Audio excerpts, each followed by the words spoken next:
2 weeks ago, I asked you what legendary weapon plus its god roll is so powerful or so distinct that it feels like an exotic. I got almost 300 total comments in response, and in today's video, I've narrowed down 7 picks from that comment section that were my favorites. Don't see a weapon on the list that you think deserves to be here? Then leave a comment down below and I'll probably end up featuring it in a sequel to this video later down the line.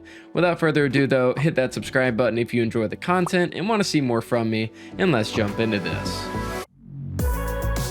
To kick off today's video, I figured we start with a weapon that's fairly well known throughout the community, and in my opinion is the closest thing we have to another already existing exotic, and that is the ZAOULI'S BANE from the King's Fall raid.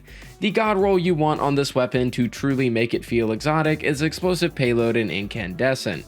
Explosive payload will give ZAOULI'S a flat 11% damage buff to headshots and 15% to body, while incandescent will provide on top of that an immense level of ad clear.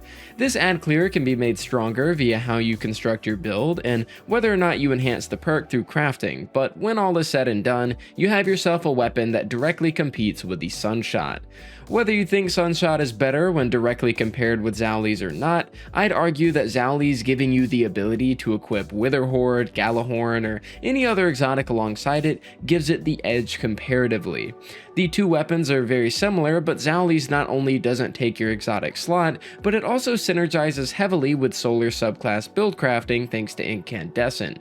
We've seen Bungie give older exotics the ability to synergize with subclass verbs in the past, with the most recent example being 𝗏𝗏 now having the ability to jolt enemies, but as it stands right now, ZAOULI'S is a legendary weapon that currently beats out its exotic counterpart. AURVANDIL FR6. While you could make an argument for any of the 𝗁𝗵𝗆 fusions in Destiny 2, I truly believe AURVANDIL to feel the most exotic. This weapon comes from the world loot pool, can be focused via Amalon Umbral engrams at the helm, and comes with the role Reconstruction and 𝗁𝗵𝗆. While I personally enjoyed Deliverance and Riptide, I decided to give the highlight to AURVANDIL because of how crazy the synergy is with this weapon's god roll. Reconstruction on the AURVANDIL will allow you to load over 12 shots into a magazine, and this gives you the ability to proc 𝗁𝗵𝗆 on every single shot except for the final 2.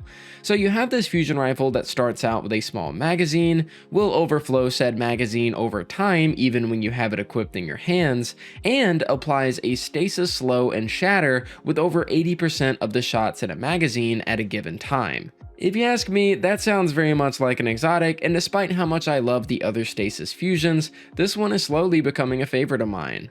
IKELOS SMG version 1.0.3. Just like the ZAOULI'S BANE, IKELOS SMG has drawn a lot of parallels with another existing exotic in the game, that being the Risk Runner, but unlike ZAOULI'S, I don't really believe it to be better than its exotic counterpart. That said, the IKELOS SMG is still an absolute monster, and just like the same reason I gave for ZAOULI'S, you could very much argue that using this weapon over the Risk Runner to free up that exotic slot alone will be worth the trade-off. To get the IKELOS SMG, you'll mainly acquire it through the Umbral engram focusing system, but you'll also get it as well through the Resonance amp. The god roll you want here is going to be Feeding Frenzy and Volt Shot, which in the end will make the IKELOS feel like a miniature version of the Risk Runner. Volt Shot is a very popular perk among players right now, and unlike the perk Incandescent, Volt Shot needs a kill and a reload before it can be procced. Because of this, Feeding Frenzy is the perfect pairing for this SMG to allow those lightning fast reloads in between kills so you can proc the perk as often as possible. The IKELOS SMG is already a fantastic feeling weapon, a weapon that, might I add, hasn't ever felt like it needed a damage perk as proven by my Arrivals version where I primarily used demo in that final column. That said, when you take a weapon that already felt phenomenal without the help of added damage or ad clear, and actually give it those bonuses, you have a weapon on your hands that's going to blend the line between legendary and exotic. Ignition Code. This kinetic grenade launcher took the entire community by storm when it first dropped in Season of the Splicer. It truly is a one-of-a-kind weapon that we've seen one other option try to replicate its success in the form of the Militia's Birthright, but it's simply not as good. You can currently get this weapon from the Dares of Eternity, and its specialty comes in the form of its first column roll, Slide Shot. This gives Ignition the ability to instantly reload itself when the user slides on the ground, and unlike the perk Slideways, Slide Shot has next to no cooldown down on how often you can proc it.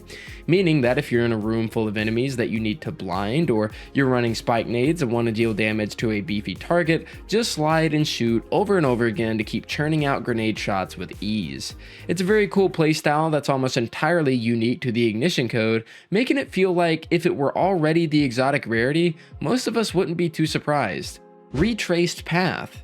While on the topic of weapons from dares, let's talk about Destiny's unofficial flamethrower.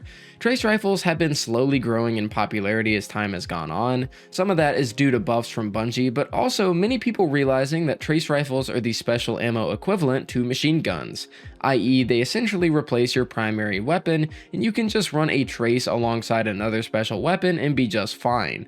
And while the ARC trace rifle we got this season is great for things like shoot to loot for ammo economy and volt shot for ad clear, it's the retraced path that I think truly feels exotic.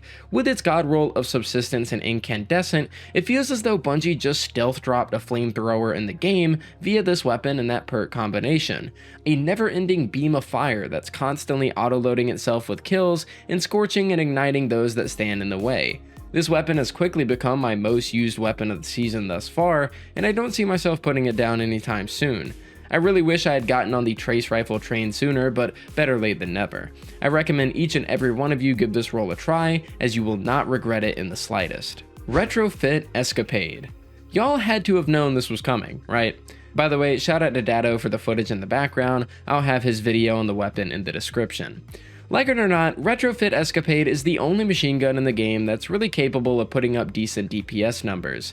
This weapon drops from the current seasonal content, and with a role like Fourth Times and Target Lock, you'll be dealing DPS numbers that almost compare to linears. Granted, this is best done on a singular class and exotic like your Falcon's Hunter, but it also can be done consistently with Heart of Inmost Void Titans and Controverse Warlocks. The interaction that Retrofit has with volatile rounds really takes the cake on making me want to feature it in this video.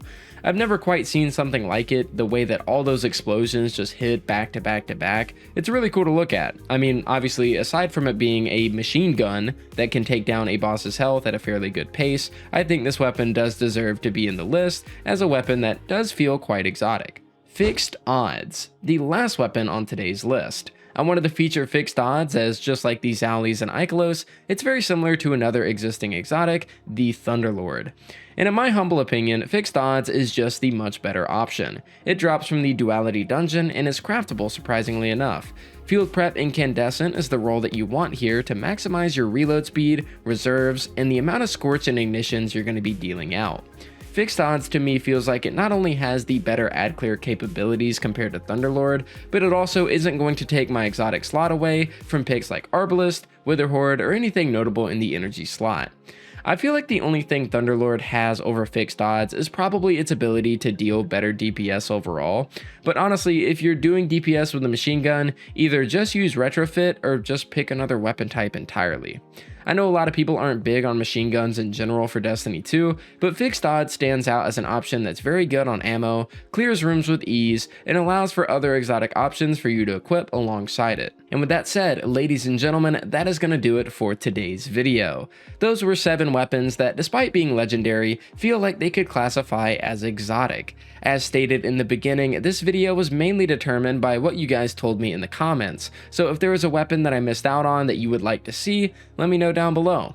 Now, before I end things off, I just want to give a special thanks to not only all of you that are currently watching all the way to the end of the video, but also to my Patreon supporters and YouTube members. For Patreon, shout out to Admus, Vile, John, Serenity, and BoomerNoob in Tier 2, as well as Austin, Cinco, and Glumia in Tier 3. For my Tier 2 YouTube members, shout out to Bluesman, Clear, Imposter, Angel, Ben McClellan, Mayhem Gaming, Nimble Fox, Mamimi, Peak, and Serenity once more. With that said, thank you all so much for watching, and I'll see you guys next time.